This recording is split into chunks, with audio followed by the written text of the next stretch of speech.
Hi everyone, this is Rosan from grade 12 of Bharathidhasanar group of schools.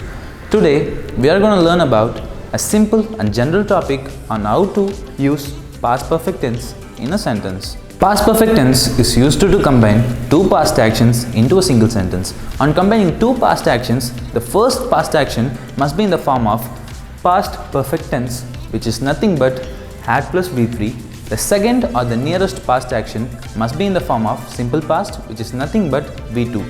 So let's go with some examples. He reached the station, the train already left.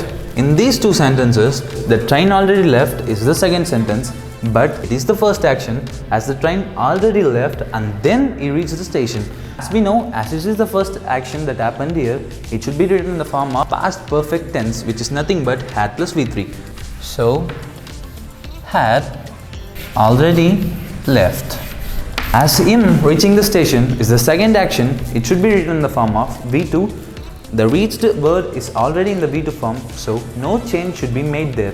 So the correct combined sentence is he reached the station but the train had already left.